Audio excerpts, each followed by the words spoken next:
যে এদের মধ্যে কোনো কারণ লাগে না আর কি কোনো কিছু হইতে না। আপনারা জানেন যে আজ থেকে মনে হয় 20 দিনের মতো হলো যে ঢাকা কলেজ, সিটি কলেজ এবং আইডিয়াল কলেজ, এই তিনটা কলেজ খুবই কাছাকাছি আর কি।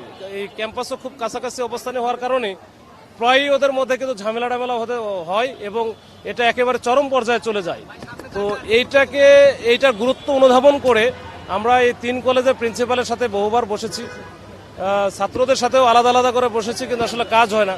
পরবর্তীতে আমরা কিন্তু এটা শান্তি চুক্তির মতো করে একটা সমঝোতামূলক একটা নেই যে সবাইকে একসাথে করি। তো এটার মাত্র 20 দিনের মাথায় আবার আজকে এই ঘটনা ঘটলো। এটা আসলে সকালে যে কি কারণে কি হয়েছে, আসলে এটা ওই যে আগে যারা বলছিলাম যে এদের মধ্যে কোনো কারণ লাগে না আর কি কোনো কিছু হইতে। তো আজকে ওই ঢাকা কলেজের একটা বাসে মনে হয় আইডিয়াল কলেজের কিছু স্টুডেন্ট গিয়ে প্রথমে অ্যাটাক করে। এর প্রেক্ষিতে আবার ঢাকা কলেজের বেশ কিছু ছেলেপেলে তখন এই প্রতিশোধ নেওয়ার জন্য বা এটার প্রতিকার চাওয়ার জন্য তারা আবার এই আইডিয়াল কলেজের দিকে আসে। এখানে এসে দুই পক্ষের মধ্যেই ধাওয়া পাল্টা ধাওয়ার মতো হয়। এর মধ্যে পুলিশ আসে, পুলিশ আসার পরে তারা ঢাকা কলেজের ওদেরকে ডিসপার্স করে ওদেরকে একেবারে ঢাকা কলেজের ভিতরে ঢোকাই দেওয়া হয়। এখন ঢাকা কলেজের কেউ নাই, সিটি কলেজ এই আইডিয়াল কলেজ যেটা আছে এখানে কিছু ছেলেপেলে খুব ছিল, এগ্রেসিভ ছিল। তো তাদের মধ্যে কিছু আহত হয়েছে।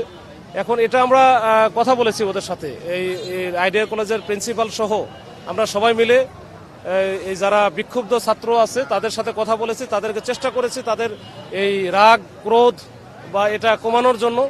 তো ভবিষ্যতে যেন আর এরকম ঘটনা না ঘটে, এইটার জন্য আমরা যে ঘটনাটা আজকে ঘটলো, কি কারণে ঘটলো, কেন ঘটলো, কারা প্রথম আক্রমণ করলো, এর মধ্যে বহিরাগত আছে কিনা বা অন্য কোনো চক্র আছে কিনা জড়িত, এটা আমরা বের করার চেষ্টা করছি।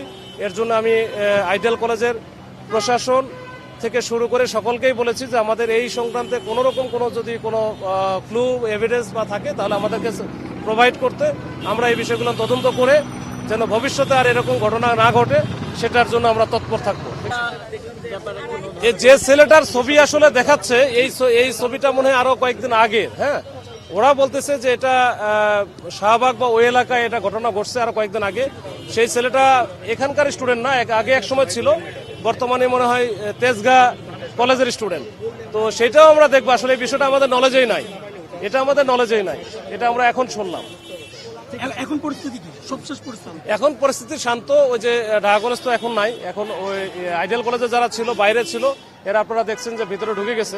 এখন ওই যারা শান্ত বা যারা আসলে প্রকৃত অর্থে ছাত্র তারা কিন্তু আসলে ঝামেলা চায় না, তারা কিন্তু এখন যে আস্তে আস্তে বের হয়ে যাচ্ছে। কিছু ছেলেপেলে একটু ঝামেলা করতে পারে, সেই জন্য আমরা সতর্ক অবস্থায় আছি। আর যান চলাচল এখন স্বাভাবিক আছে।